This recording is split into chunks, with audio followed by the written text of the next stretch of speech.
আসসালামু আলাইকুম, আশা করি সবাই ভালো আছেন। এই ভিডিওতে আমরা ইফ কন্ডিশনের সাথে এলস কন্ডিশনটাকেও কিভাবে ব্যবহার করতে পারি সেই জিনিসটা দেখে ফেলবো। সো প্রথমে আমরা এখানে একটি ভেরিয়েবল ক্রিয়েট করে নিব। কনস্ট ধরেন এখানে আমরা একটা ভেরিয়েবলের নাম দিলাম মার্ক। সো মার্কটা আমরা ধরেন আমাদের অনুমান অনুযায়ী একটা দিয়ে দিলাম যে 87।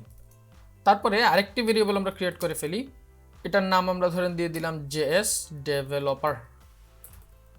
সো জেএস ডেভেলপার এখানে আমরা ট্রু অথবা ফলস এরকম একটা ভ্যালু দিতে চাচ্ছি। সো এটার মানে হচ্ছে আমরা এখন চেক করব, ধরেন একটা কোম্পানিতে আপনি জব করার জন্য অ্যাপ্লাই করেছেন। এখন ওনারা আপনার একটা টেস্ট নিয়েছে যেখানে মার্কিং করেছে এবং আপনাকে জানতে চাচ্ছে যে আপনি জাভাস্ক্রিপ্টের ডেভেলপার কিনা। সো এখানে দুইটা কন্ডিশন, একটা হচ্ছে আপনি তাদের পরীক্ষায় পাস করেছেন কিনা। ধরলাম আমরা পাস মার্ক হচ্ছে কত, ধরলাম 60।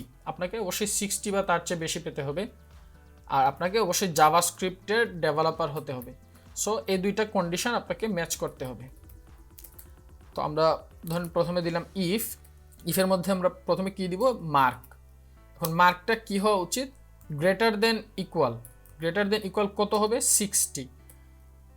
ওকে, তারপরে আরেকটা কন্ডিশন এখানে দিয়ে দিচ্ছে, সেটা হচ্ছে জেএস ডেভেলপার। এখন আপনি জেএস ডেভেলপার ট্রু অথবা ফলস।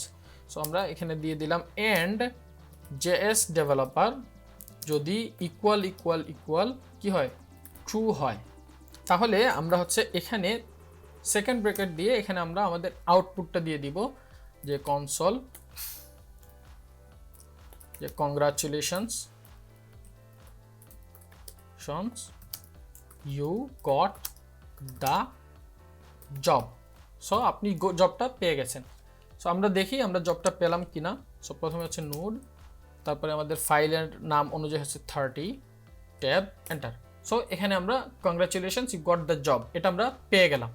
আচ্ছা, তারপরে ধরেন এখানে আমাদের কন্ডিশন ট্রু হলো না, ফলস হয়ে গেল। ঠিক আছে, ধরেন আপনি মার্ক ঠিকই পেয়েছেন কিন্তু জাভাস্ক্রিপ্ট ডেভেলপার না, তাহলে আপনি কি পাচ্ছেন, ফলস। সো আমরা এখানে আরেকবার চেক করে দেখি, এখানে কোনো আউটপুট নাই। আচ্ছা, এখানে আরেকটা জিনিস একটু বলে রাখি, যেহেতু এটা বুলিয়ান ডেটা, এখানে আমরা যে কন্ডিশনটা চেক করছি যেটার ভ্যালু ট্রু অথবা ফলস, এই অংশটা আমাদের না দিলেও চলবে।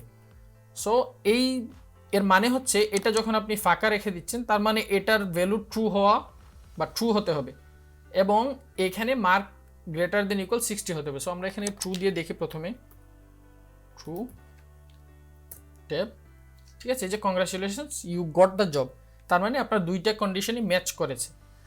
ফাইন। এখন যদি আপনার কন্ডিশন ম্যাচ না করে বা কোনো একটা কন্ডিশন কোনো কারণে ম্যাচ করলো না, তাহলে আপনি আরেকটা আউটপুট দেখাবেন।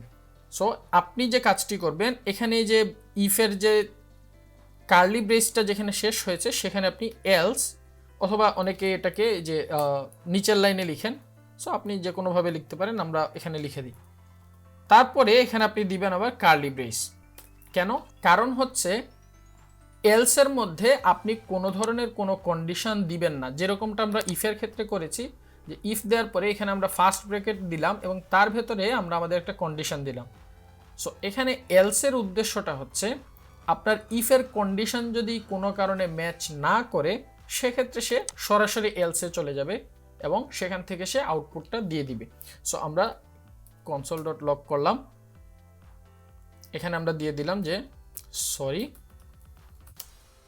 You don't get the job. So আপনাকে সে সরি বলে দিল। তো আমরা এখানে একটু টেস্ট করি, আমরা মার্ক দিয়ে দিলাম 47, বাট জাভাস্ক্রিপ্ট ডেভেলপার ট্রু রেখে দিলাম। সো সেক্ষেত্রে আমাদের এই কন্ডিশনটা কি হবে সেটা আপনারা অনুমান করে ফেলেন, ততক্ষণে আমরা আউটপুটটা চেক করে ফেলি, এন্টার। সো এখানে কি দেখাচ্ছে, sorry you don't get the job.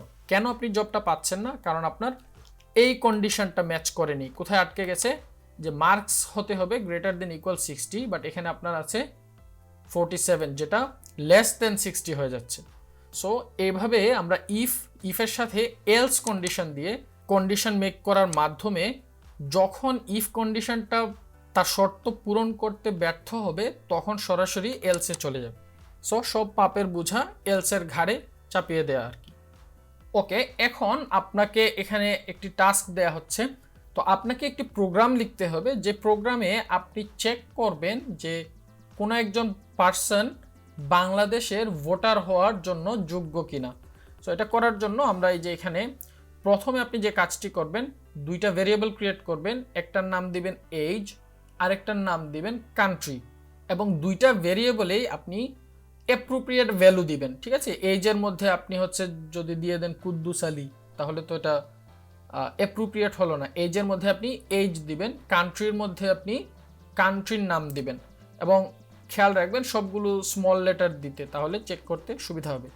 যদি আমরা অ্যাডভান্স লেভেলে এগুলো ম্যাটার করে না, বাট আপাতত আমরা স্মল দিয়ে চেক করব। তো আপনি ইফ কন্ডিশন তৈরি করবেন, যেখানে প্রথম কন্ডিশনে আপনি চেক করবেন একজন পার্সনের এজ, বয়সটা greater than or equal to 18 কিনা।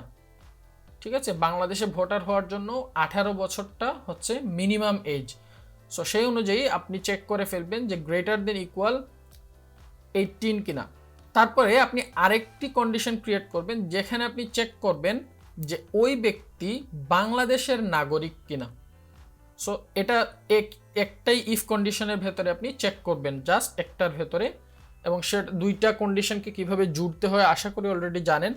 আপনি লজিক্যাল এন্ড অর নট আপনার যা খুশি ব্যবহার করতে পারেন, যেটা প্রয়োজন। সো এই যে এখানে বলাই আছে যে আপনি এন্ড অর অথবা যে কোনো অ্যাপ্রোপ্রিয়েট লজিক্যাল অপারেটর আপনি ব্যবহার করবেন দুইটা কন্ডিশন একসাথে চেক করার জন্য। যদি কেউ এই দুইটা কন্ডিশন ফুলফিল করে ফেলতে পারে, মানে দুইটা কন্ডিশনই যদি ট্রু হয়ে যায়, সেক্ষেত্রে আপনার আউটপুট যেটা আসবে সেটা হচ্ছে congratulations, you are a voter of Bangladesh. ঠিক আছে, এই আউটপুটটা আপনি কনসোল করে দিয়ে দিবেন। যদি তার কোনো একটা কন্ডিশন মিস হয়ে যায়, তাহলে আপনি আরেকটি আউটপুট দিবেন, সেটি হচ্ছে sorry you are not a voter yet. ঠিক আছে, মানে আপনি এখনো ভোটার হতে পারেননি। এবং এই আদারওয়াইজ যে কন্ডিশনের আউটপুটটা আপনি দিবেন, সেটা আপনি অবশ্যই এলস এর মাধ্যমে দিবেন। ঠিক আছে, তো আপনাকে অবশ্যই ইফ এলস স্টেটমেন্টটা ব্যবহার করতে হবে।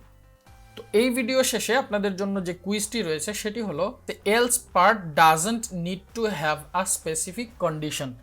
মানে এলস পার্টে কোনো স্পেসিফিক কন্ডিশন দেওয়ার প্রয়োজন নাই।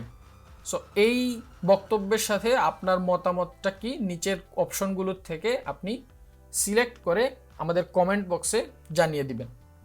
তো এই ভিডিওটি এতটুকুই থাকবে, পরবর্তী ভিডিও দেখার আমন্ত্রণ রইল। আল্লাহ হাফেজ।